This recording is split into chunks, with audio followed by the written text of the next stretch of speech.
pas une conférence, c'est pas un cours non plus, c'est une rencontre. Et du coup, à l'occasion de cette rencontre, je vais essayer de partager avec vous dans quelle mesure la recherche, pour moi, a été affaire de rencontre. Bon. Tout d'abord, j'ai- il fallait donner un titre. Du coup, j'ai appelé cela de la religion traditionnelle à l'esthétique des ethos Congo et Teke. De la religion traditionnelle, tout d'abord, c'est que la notion de religion traditionnelle africaine, RTA, a été discutée au début des années 60 aux rencontres internationales de Bouaké. Il y avait notamment Amadou Ampateba qui était là, il y avait Denise Palm et aussi Luc Deheusch. Les deux premiers ont pris le parti de ne plus parler de fétichisme, ni de manisme, ni d'animisme, pour parler de ce qui relève du sacré pour les populations africaines avant l'islam et avant l'évangélisation. Ils ont pris le parti de parler de religion traditionnelle africaine. J'ai aimé ça et du coup je m'engouffre dans cette brèche-là et je vais parler de religion traditionnelle africaine. Vous verrez quelle incidence ça a dans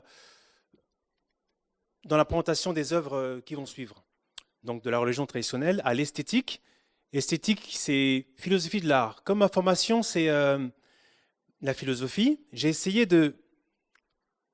d'utiliser les outils et le bagage de la philosophie occidentale, mais aussi de la tradition orale Congo, dans laquelle je suis tombé quand j'étais petit, pour parler de ces œuvres que les historiens de l'art récemment, mais surtout les anthropologues et les historiens ont abordé. Donc voilà des ethos. Pourquoi ethos? Ça a l'air un peu barbare comme ça. Ethos, j'aurais pu mettre vie éthique, mais ça allait être encore plus long. Ethos, il faut entendre par ethos la tradition vivante, la réalité vivante des mœurs et des institutions.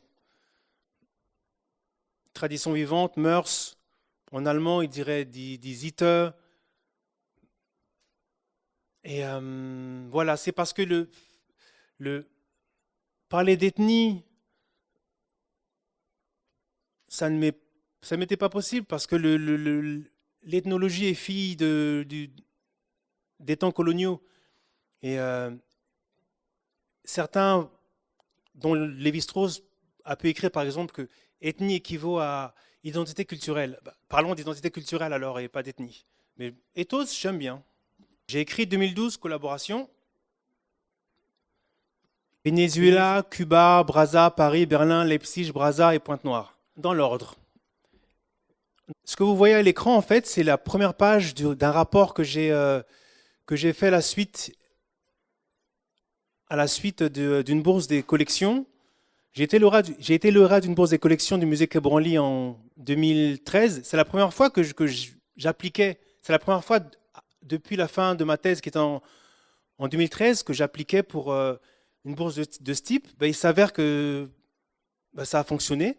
Du coup, j'ai pu avoir accès aux collections, j'ai pu avoir accès à toutes ces œuvres et j'ai même quelques surprises. Et aujourd'hui, c'est l'occasion pour moi de partager, de rendre un peu tout ce à quoi j'ai eu accès. Et donc, Venezuela, Cuba. Pourquoi? Parce que on peut dire que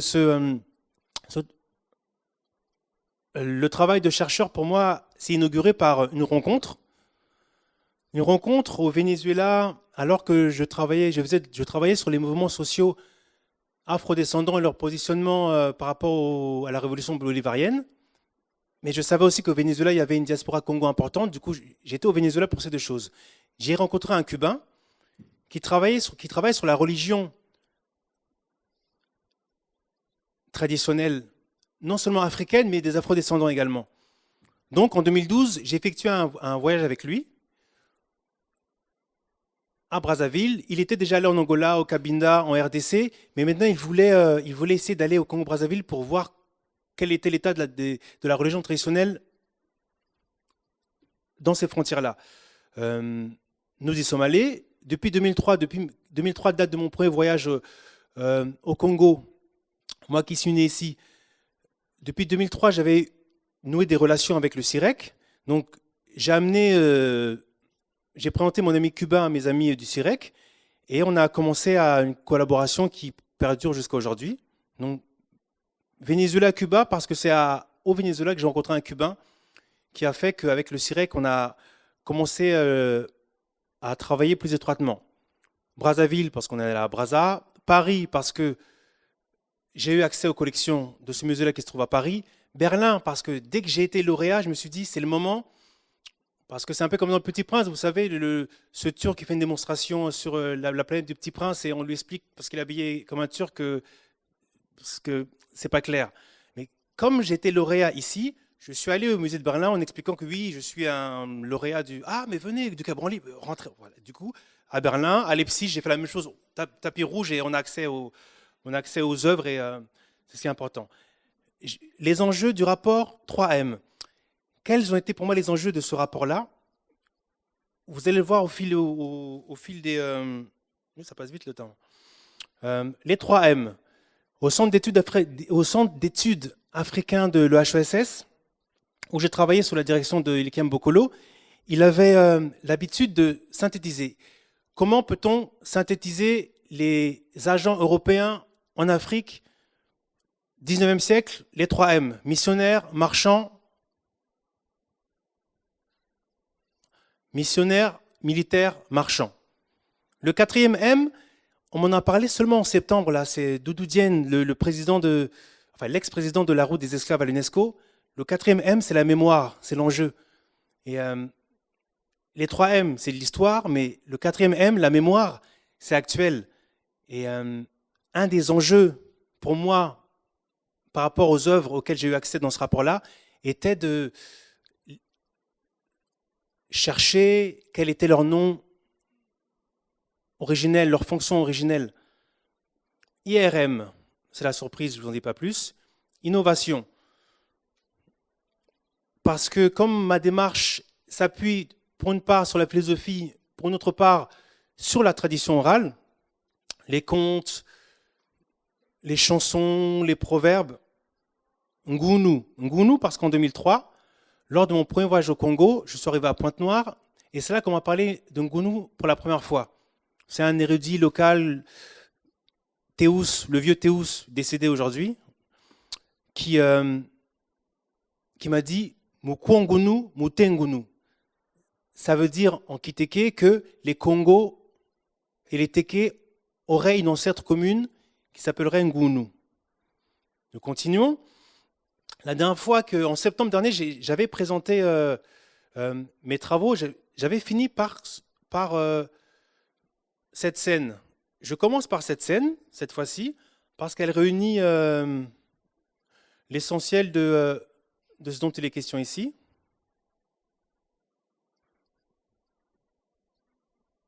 Comme vous pouvez voir, il y a une femme qui danse, d'un côté du feu, un joueur de ngoma avec son ngoma, il y a le sacrifice, la volaille et le couteau à la main. Deux des femmes ont les yeux rivés vers une hutte.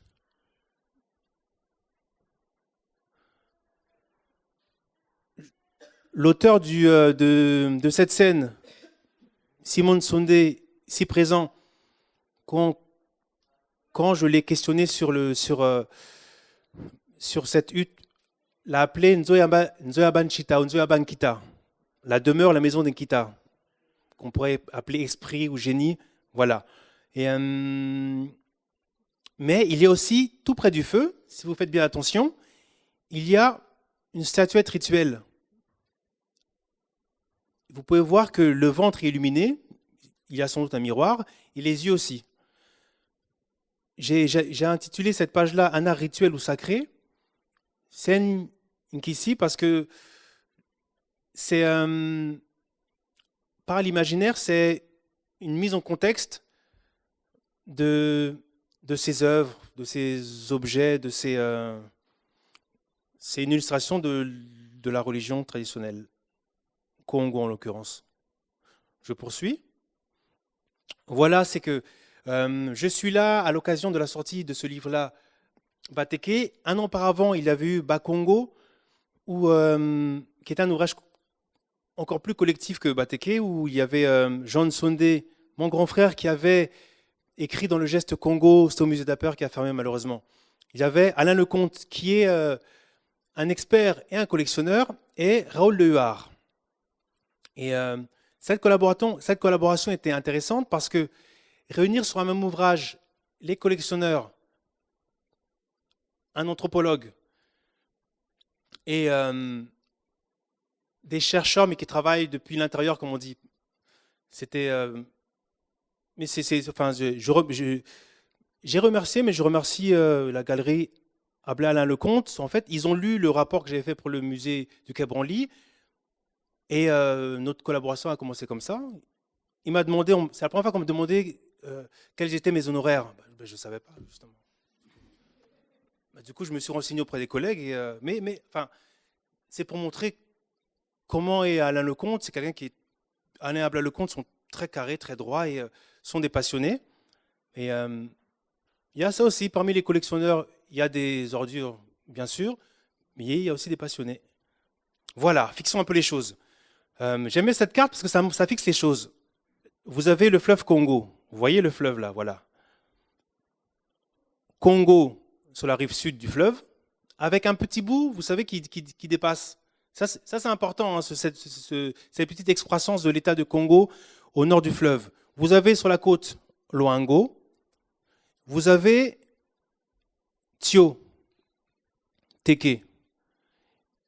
Vous avez Nkwembali, un point comme ça, parce que Nkwembali, c'est au niveau des chutes du fleuve de la Léfini. Nkwembali, c'est un lieu sacré et reconnu par toutes les différentes identités culturelles des gens de Nzi, des Teke. Il y a les chutes, il y aurait 2 enclumes de fer, et on peut voyager par l'imaginaire et se dire que peut-être que le bruit, parce que Nkwembali, ça veut dire la cour du lion, peut-être que le bruit des chutes sur ces enclumes de métal font penser à un rugissement, on ne sait pas. Donc voilà. Vous voyez qu'au nord du fleuve, il y a Bongo.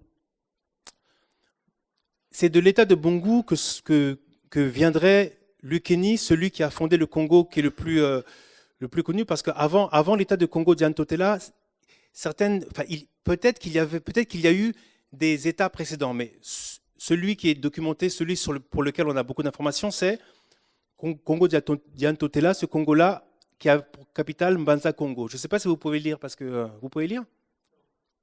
Vous voyez la flèche, elle va jusqu'à un endroit, c'est Mbanza Congo.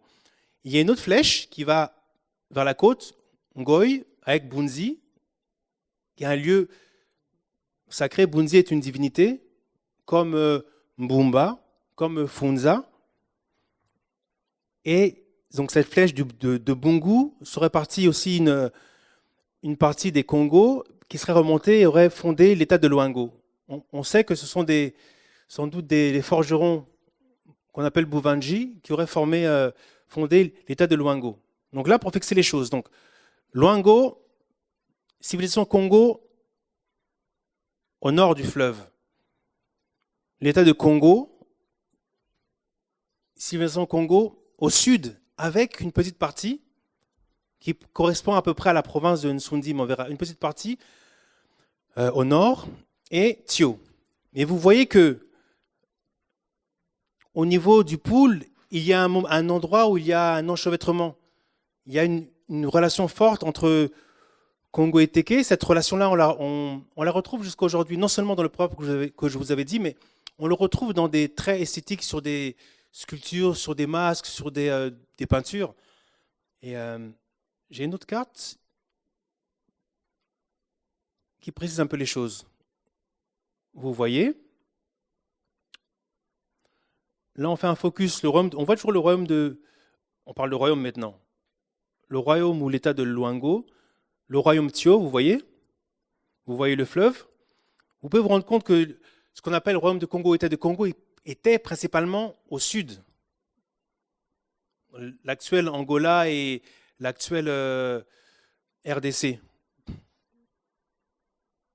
Le duché de Nsundi, il est intéressant parce que ça, non seulement c'était pour devenir Mani Congo ou Né Congo, on dit que c'était l'antichambre du pouvoir. Le fameux Ndomfunsu d'Anfonso, il est allé se réfugier là-bas quand le christianisme n'était plus en odeur de sainteté à un moment.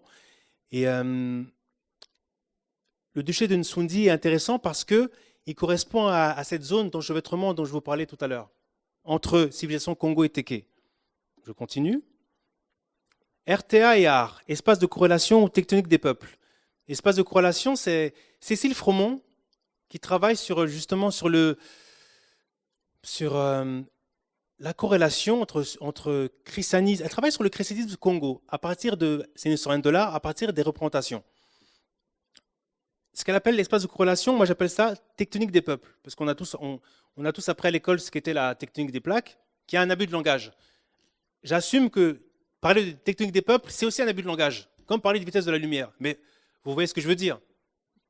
Et en tout cas, vous verrez à travers les œuvres, civilisation Congo, civilisation Téké, par moment, par endroit, il y a convergence. À d'autres endroits, non.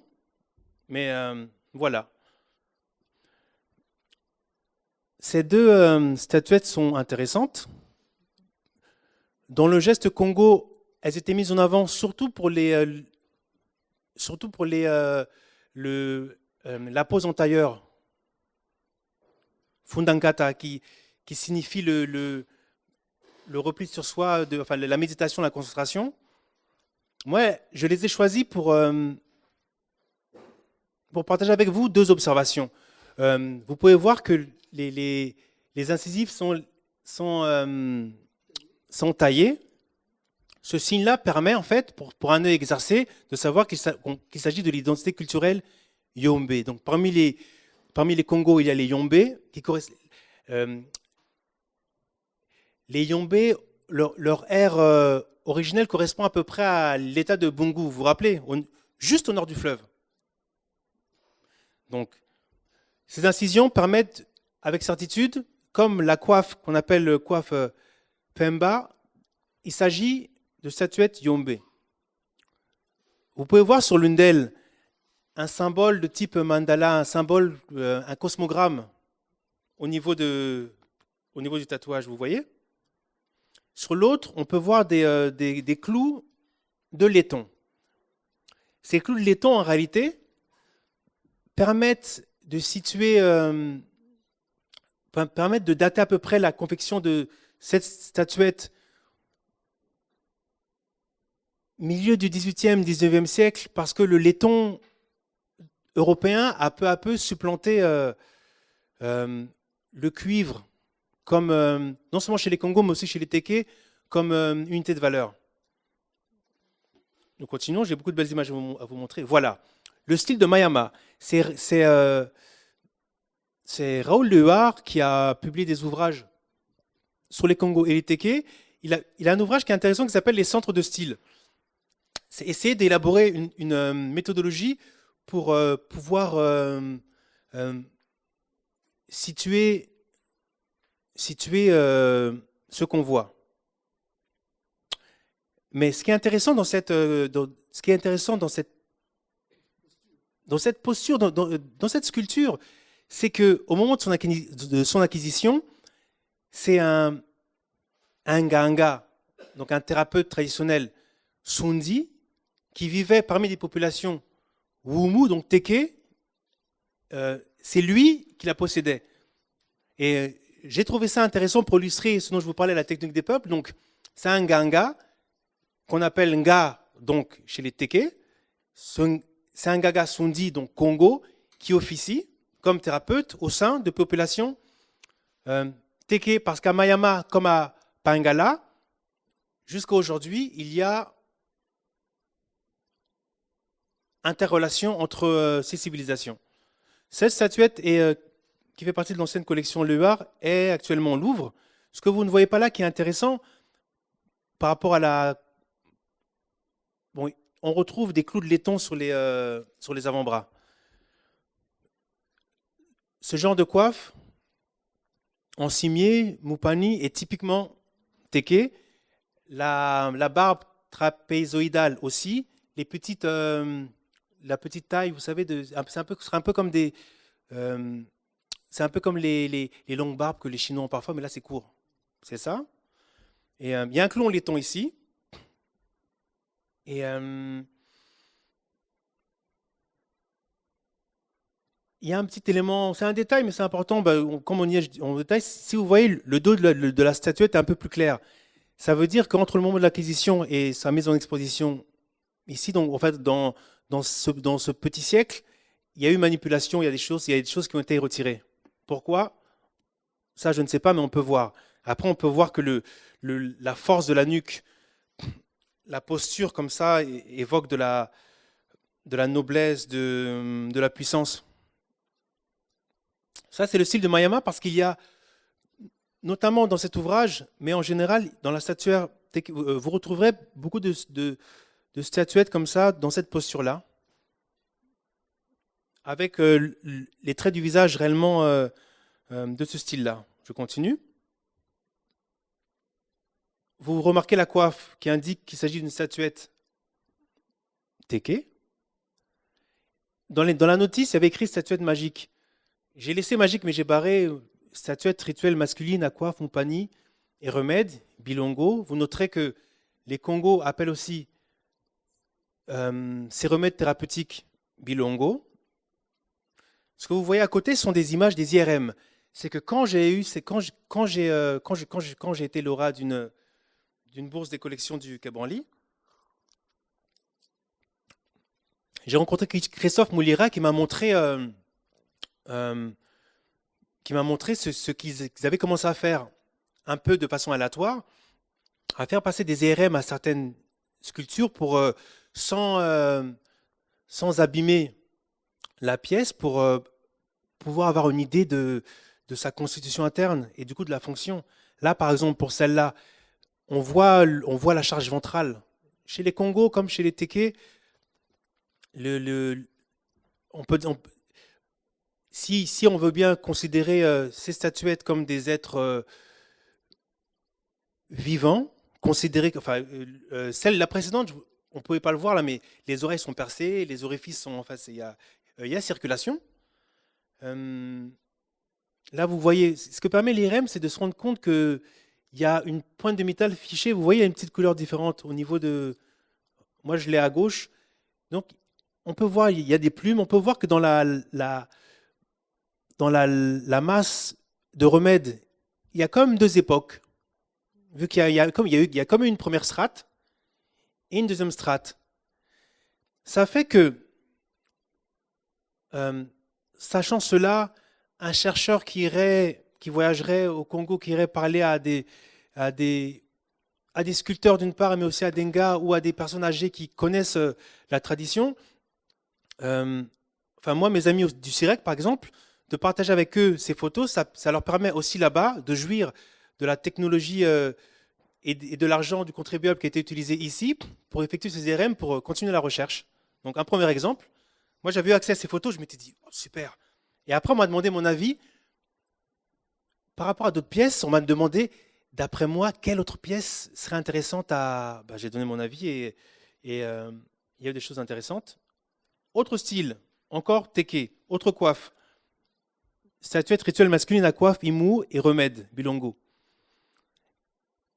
L'originalité de celle-là est que le remède est ceint par on sait que c'est un poil d'éléphant.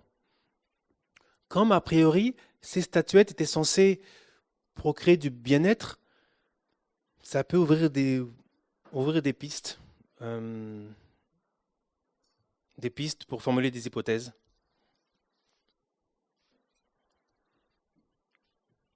Là maintenant, on était chez les Teke. Là maintenant, on passe chez les Congos, exactement les Woyo, sur la côte. Sur la côte, juste au nord du fleuve. Donc il y a les Vili, les Woyo.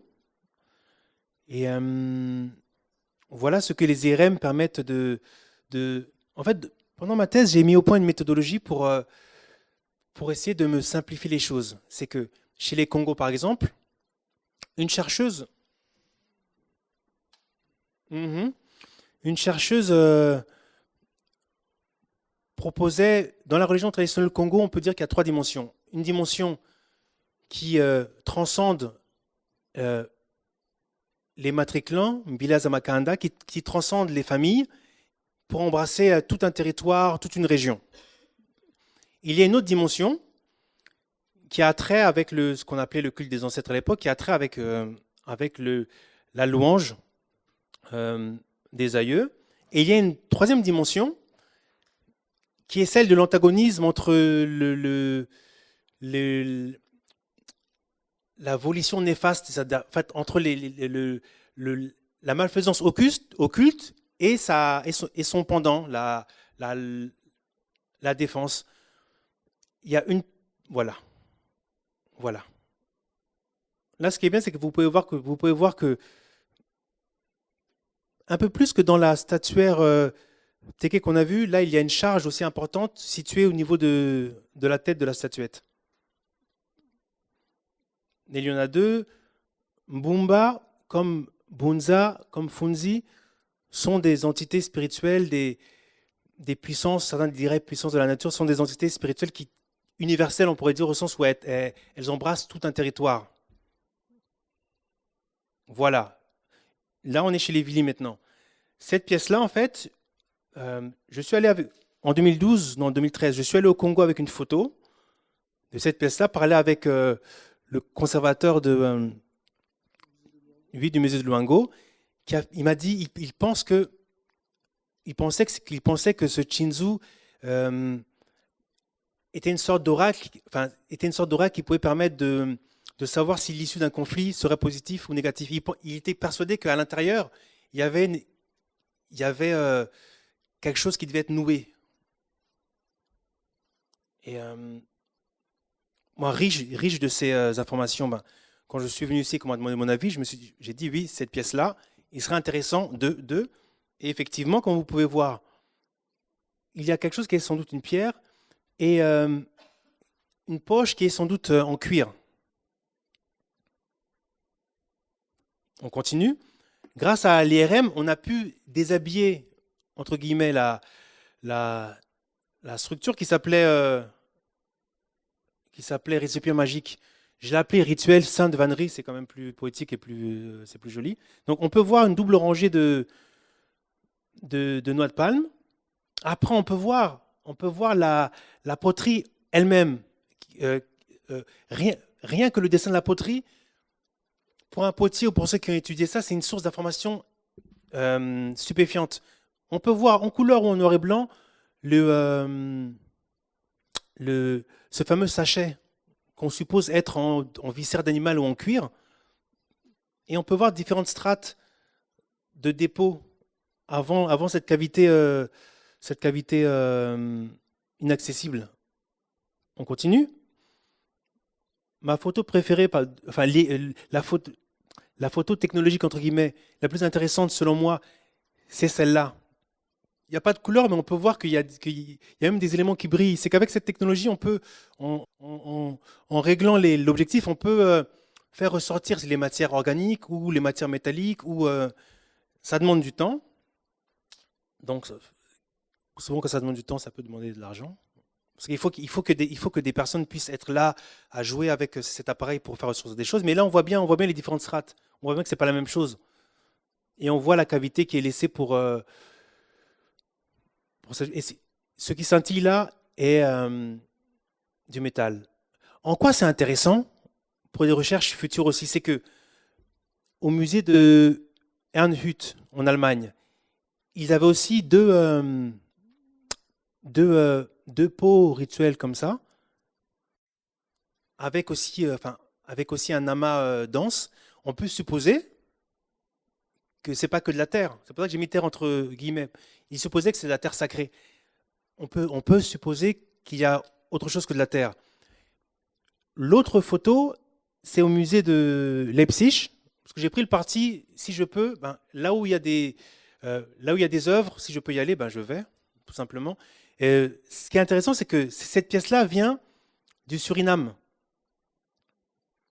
Et ça voudrait dire que du point de vue de la religion traditionnelle, euh, ceux qui ont été réduits en esclavage ont été amenés là-bas, ont continué ce genre de pratique rituelle. Et comme grâce à ce qu'on a fait ici, on a une idée de ce qu'il pourrait y avoir à l'intérieur, ben, la recherche avance comme ça, petit à petit. Le fait pour moi d'être en contact avec d'une part les collectionneurs, avec d'autre part les gens des musées, ça permet des rencontres intéressantes et assez extraordinaires. C'est que la photo à gauche, la photo d'intronisation d'un fumu, donc la, la personne détentrice de l'autorité chez les Yombe, chez les Congos en général. Donc, je parlais avec Alain Lecomte de cette photo. On parlait de cette photo-là, prise en 1921 par Léon Bitrémieux. On parle de la photo et je lui parle du sceptre. Il me dit, mais attends. Donc, il est parti, il est revenu. En fait, il avait eu en charge, enfin, il avait été chargé d'une collection où cette statuette, enfin, la statuette de la photo, ce me voilà là, il était là. Et du coup, j'ai pu, comme on travaille ensemble, j'ai pu faire en sorte que ces photos-là soient publiées ensemble dans le numéro 191 de la revue Présence africaine. Toujours dans l'idée de mettre en circulation ces savoirs partagés. On y va, on avance. À gauche, vous voyez une planche qui est exposée ici au musée du Quai Branly, qui est appelée, en l'occurrence ici, une kita, mais parfois qu'on appelle mpayenga, qui est planche, je l'ai appelée planche rituelle rectangulaire peinte. En fait, elle est liée au culte, à un culte des Teke Tsaï de Nkita. Le plus souvent en Kiteke, je ne suis pas spécialiste de Kiteke, on parle de Nkir ou de Nkira. Ces planches sont utilisées pour accompagner les femmes lors de la fin de leur gestation et souvent Bumba, Funza, Bunzi, ces entités spirituelles ou divines universelles, c'est-à-dire qui transcendent les clans et la famille, ont trait à la fécondité, à la fertilité. Et je vous ai montré cette planche-là non seulement parce que elle s'appelle Nkita, mais à cause de la couleur rouge qui est une symbolique importante chez les Congos comme chez les Teke. Et j'ai partagé avec vous aussi après cette tête de coq et son camail bariolé. C'est une œuvre de Zigoma qui fait partie de la fameuse école des peintres de Potopoto. Je pense qu'il s'est inspiré des masques Tsaï, des masques Kidumu qui sont rouges, qui évoquent parfois selon certains, un lever de soleil ou une naissance, quelque chose de plus cosmogonique, mais l'avènement d'un autre monde ou le passage d'une réalité à une autre. Et voilà, et celle-là, je l'ai ajoutée parce que, en fait, dans la statuaire Teke, c'est de loin, c'est ma pièce préférée parce que l'expressionnisme, l'expressivité, vous savez, cette posture, il y a une posture d'affliction vraiment réelle. Elle est, du point de vue du genre, on ne sait pas si c'est un homme ou une femme, la bouche entrouverte comme ça exprime vraiment quelque chose de très très fort.